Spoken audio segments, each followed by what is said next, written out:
Hey, what's up? This is Valentino. And this is Aaron. And we're of Mice and Men. And you are watching The Fallout Shelter on Bloodrock Media.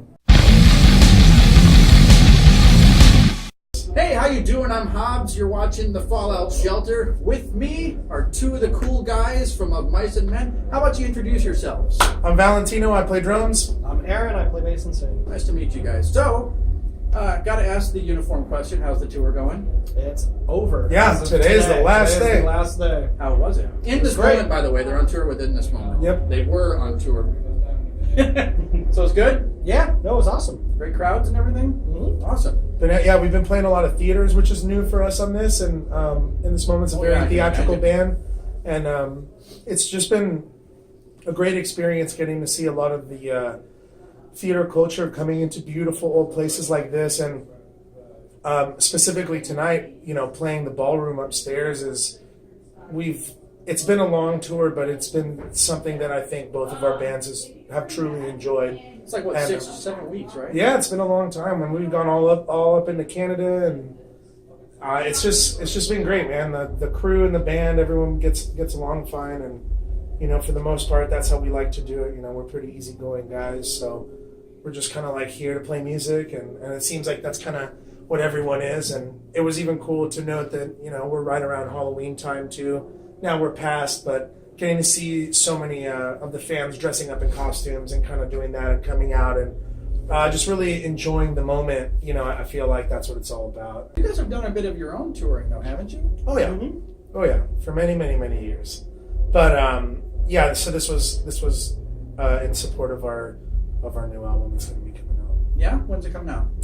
January 19th. The album is called Defy. We just released a brand new song off of that today called Warzone. And yeah, so right now we're just touring, playing a bunch of new music, and just kind of kicking down every door we can. Everybody hates days off on tour because you're losing money and stuff, but you gotta keep the time going. So what are things that you guys like to do with days off? I play video games. I play my Xbox that I bring out with me. Oh yeah? Yeah, it's such a Is it a one or a 360? Yep. Are you gonna get the X? Probably not. To Yeah. be honest. I mean, I might, but it's just I don't know. Probably not. Do you guys have, because there's some famous ones out there, do you guys have anything kooky or crazy that you guys like to slap on the rider or sneak in there that venues just sort of go, oh, the fuck, we gonna get this? Maybe the watermelon and the pineapple. That's not bad. That's not that bad. Yeah. But it used to be, funny not enough, bad. it used to be the inconsistency of the coconut water that we would get on the rider. And so then we reached out to a specific company, Vita Coco, shout out. They hooked us up with a bunch of boxes. Yeah, there's another good thing for bands. Coconut water is really, really good for after shows. Yep, and it's got tons of potassium in it, and it hydrates your body naturally. And funny enough, even though we're in a metal band, and you got to take care of yourself. Really got to take care of you. Yep. I used to drink that stuff like it was going out of style when I was yeah. doing shows. Mm-hmm. Yeah, it's really important. We try and get our nutrients and do what we can to be able to play rock shows every day. What is something that only you like to eat that the other members of the band sort of just kind of, octopus. Yeah? I usually get like bratwurst or hot dogs, like when we're over in Europe and stuff like that, or even around here, I always like a good brat, something like that. Like well, you are in Milwaukee, the brat capital. Wow, that's sick. I'll have to try. I had brought for lunch. Really? At catering. Dang, they have that at catering? They did. At lunch. What? I was eating cereal on the bus. I should have come on the venue. I was eating my rider. You guys got to have them run down to this place called Musingers. Okay. They got the We'll make it out of that. Yeah, I think me and Aaron are the only meat eaters left in the band. Oh. Well, we're half and half. Do you make fun of them? No.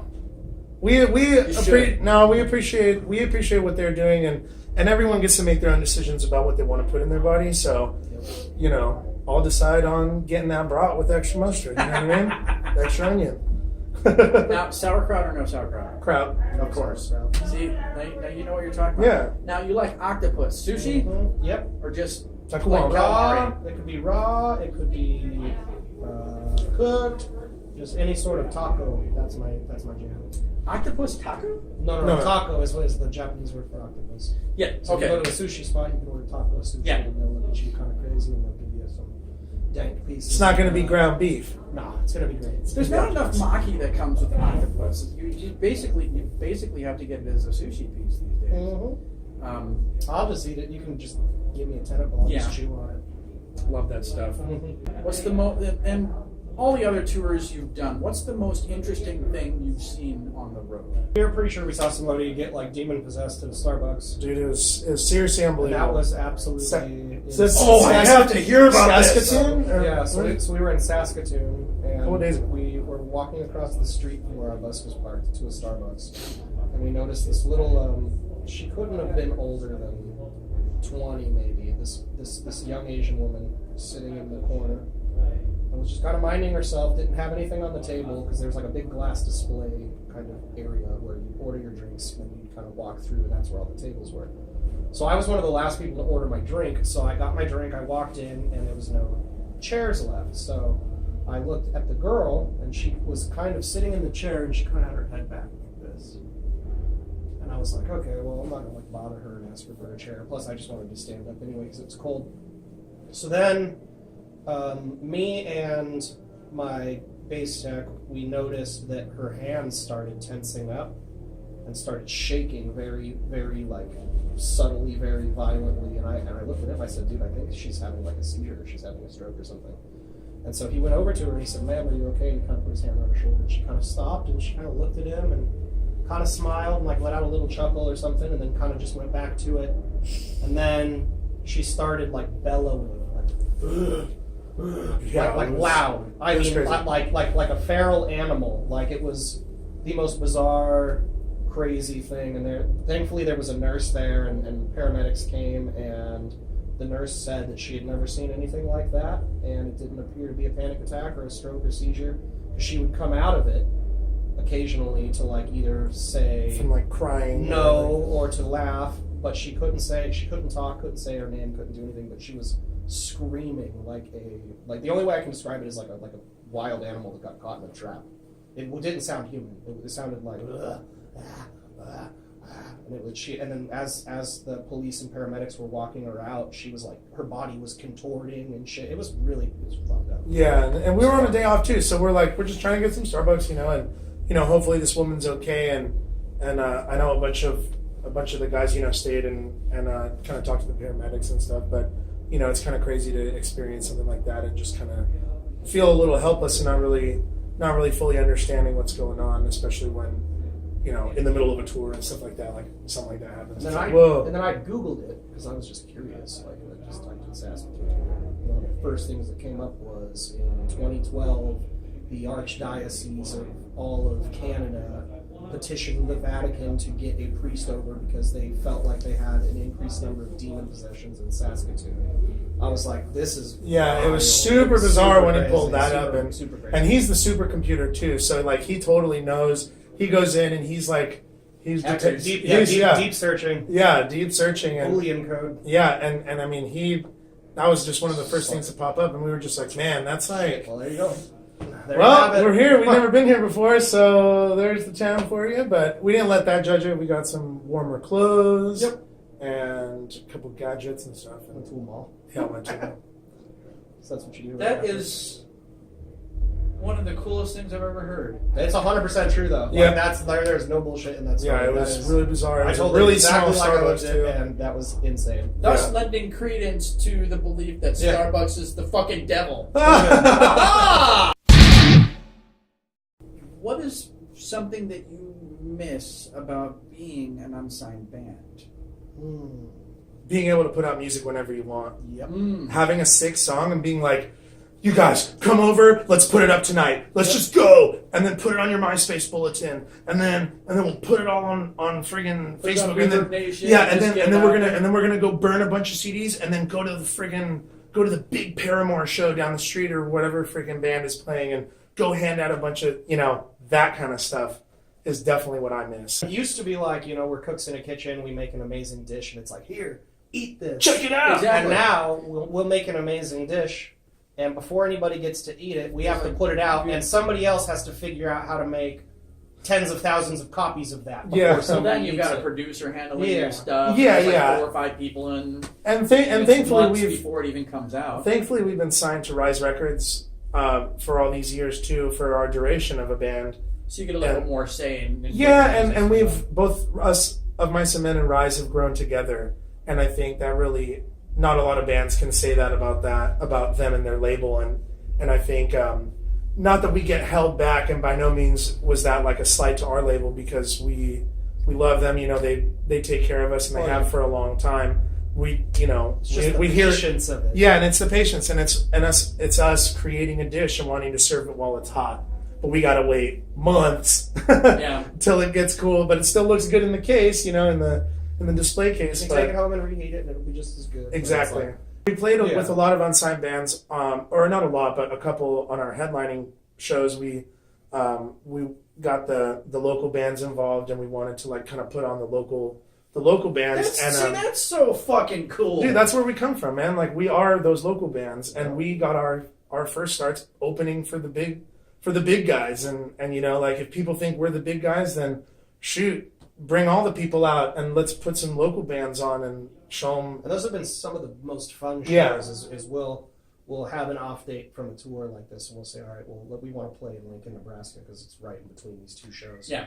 So our agent books it, and then, you know, he sent us a list. Here's all the bands that are on tour in the Like area. the Nestor Tavern. And we're like, Fargo. no. And when we told him, we're like, no, we're not going to put touring bands on it. We want to put locals on it. So find us like the 3 or 4 like hottest locals that are just in town. Send us their Facebooks or whatever. Ask them if they're interested, and if they are, You guys even it help becomes- promote them. Oh, 100%. Dude, that's so fucking 100%, cool. because it's, you know, the only way that a music scene can exist is if there is the local roots. Because what happens is if there's no local bands, then there's not a whole generation of young kids that are coming to these shows. So it's like, if you're a band that's already made it, then yeah, you can play a place like this and you can do that. But if you're a younger kid, you know, you have to have that. And in the same token, those kids, you know, that are part of the local scene are the majority of the attendees at things like this. So if you don't foster the local scene, you can't foster the big venues, you know? Do you remember the first show you guys ever played? Yeah, it was in at Bakersfield, Rockin' Roots or Crab Fest or something. It was called. I think that year it was like Cottonmouth Kings, Taking Back Sunday. Shoot, I can't even remember anymore. The Hire, Suicide Silence. Oh yeah. Yeah, there was tons, but and we were just on just some little side stage, and we had a good amount of people watching us, and it was a pretty cool experience. And funny enough, just even I haven't thought back to that day in a while, so even just thinking back to that, I'm like, damn, that was pretty funny, because we were just talking with our friend about Bakersfield and just the roots, being from California and having to go through there and shout out Korn. Can you name a specific person or band that inspired you to get into music? 100%. Papa Roach.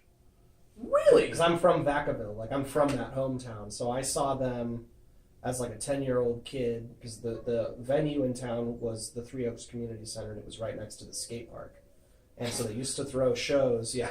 So I was just thinking about, yeah. So they used to throw shows there, and everybody would, on Thursday, Friday, Saturday nights, be at the skate park, and you just go to the show. You buy a ticket to go to the show. You watch bands. You go to the skate park. Do you remember when that happened? And that's exactly was, what happened to me yeah. in San Diego with POD. Same situation. As like being from San Diego, those were the guys that did it. And we watched massive. them. You know? We watched them from you know, for both POD and Papa Roach, go from bands that just sounded awesome, that were like the staple of that, and feeling that energy, and then suddenly it escapes. Having a song on it escapes the little border of the town you're in, and suddenly people all over your state relate to that energy, and then people all over the country, and then people all over the world, and you're like, man, I remember when that was just like our little thing. And if people are, if someone on the other side of the world gets to feel that when they listen to Papa Roach the same way I do, then fuck yeah, like that's the sickest shit. You know what I mean? So this is our life, and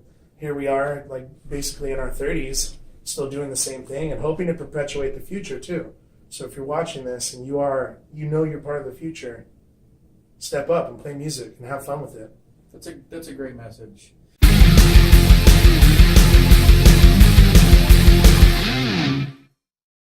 What do you like to do when you're not on tour? I like to go to concerts. I like to go to record stores. I like to hang with my lady. I like to go to the beach, Pacific City, Johnny's Saloon. Just hang out. How about you? Honestly, I like to do as little as possible. That is true. I like to be at home with my dog and my lady, and That's not what I was. I like to I watch. thought you were gonna say do stuff on the computer and play video games. Oh, I mean, I do that too. I mean, Yeah. that's part of it. But a lot of just R&R. A lot of just leisure time. I like to Sort of decompressing. Yeah, so I like to work really hard out here, and then I like to chill really hard when I'm home. What do you play? Oh, right now I'm playing Skyrim on Xbox One. I don't know. To me, video games is just a good way to engage my brain without having to engage my body. So, There you go. no, yeah, and so when I'm home, I just like to do kind of just as little as possible. And it's just listen to music, watch documentaries, mostly just hang with my dog and my lady. This next segment is the lightning round. I'm going to ask them a whole bunch of questions, and they're going to have to answer with the first thing that pops into their head. Are you ready? Ready. Ready. Okay. Yep. First pet's name. Larry. Good. Favorite food. Burritos. First car. Mitsubishi Lancer. Nice. I still drive it. Nice. What year? 02. Not a bad. I like the second gens. Those are nice. Mine's not. Current car. 96 Honda Civic. It's a relic, and it's vintage, and it's Nope, not going there. Yep. Don't even.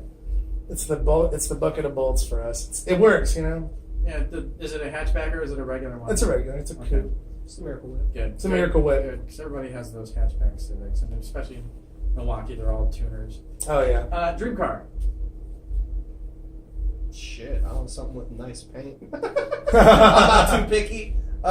Dream car. Damn it. Pass. You can't do that. I don't know, but I'm not a car guy. It takes me a while to think of cars. Let's go Scion FRS. It's the first car that popped Okay, into my that's head. a cool little thing. Yeah, I'm That not a seems car fun to guy, drive. so I had to literally try and Nissan Excalibur. I don't even know if that's right. Favorite band. Rage Against the Machine. Nice. Favorite video game. Ooh, Skyrim. Okay. Worst bill to get in the mail. A medical bill when you're already paying for insurance and it comes in, or you forgot to return something that you forgot that you rented, and then it's like $110 all of a sudden or something like where you're like, what? I thought it, and then it's like, that's for sure, it's like, dang. Favorite swear word. Besides fuck. Oh, shit. Really? Yeah, absolutely. Nice. You ever made up your own? Huh? You ever made up your own? No. Really? No, I'm Oh. a purist. And this is kind of going to be a different one. Okay. This is for both of you. What do you think is the number one thing that unsigned and underground bands get wrong? The speed and timing. I think everybody tries to rush things. Like you try to rush the page, and you try to rush getting fans to it, and you try to rush the recordings, and you try to rush booking shows. I think if you start at the music and you take a good long time making your first few batch of songs, then you take a good long time trying to build up a little bit of a following. Take your time. That's it. Because everybody can tell when something's rushed, and very, very seldomly is something rushed going to grab people's attention in the right way. So I would say just to not get too anxious about it, but to take your time on it. Because the music's everything. So Yep. start with that. Yeah. Make sure your recordings and your songs are good. Take all the time in the world on that, then worry about everything else. And that's step one. And then I would say the second step immediately after that is make sure that when you have your product and you have something that you're proud of, you present it in a way that's true to your band and true to who you are. Don't try and fit into any other mold for or what you might think you need to do. It has to be tailor-made to your band, and make sure that the look of like your design and stuff like that of things looks professional, because there's a lot of being an artist and a musician, you may not always have that type of knowledge, but I do think that aesthetics in the sense of the way that your music is presented, not you as a person per se, like the aesthetic of how you dress does not matter.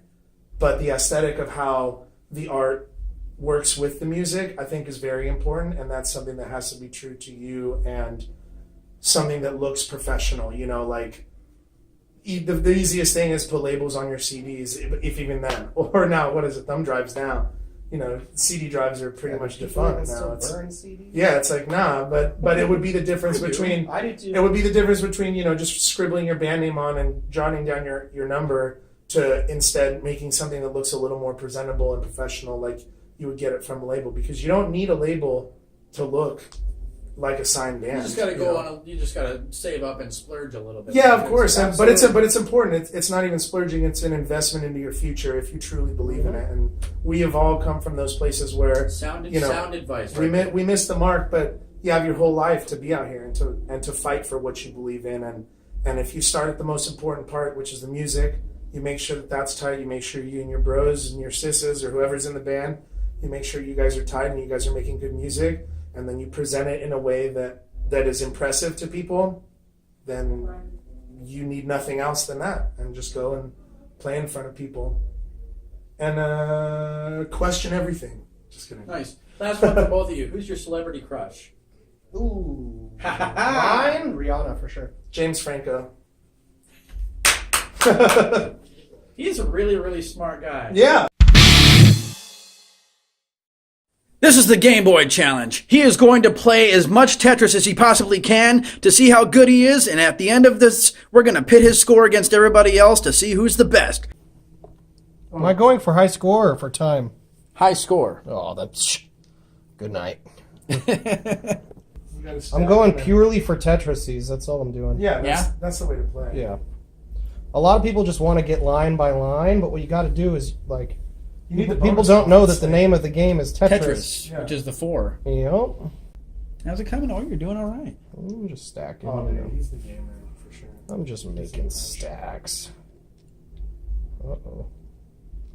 This might get a little hairy. No, we're good.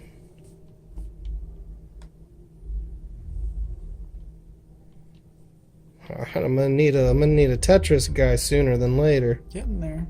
It's probably coming.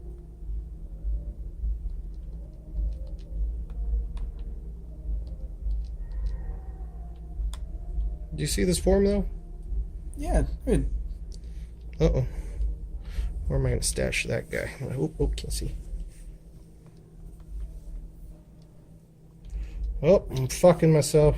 I'm effing myself. Sorry, Mom. I noticed you guys don't swear. That's like the first time I've heard you swear. Our parents are watching.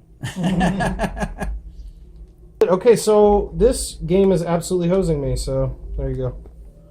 I scored 0. Oh! It didn't give me totally unexpected.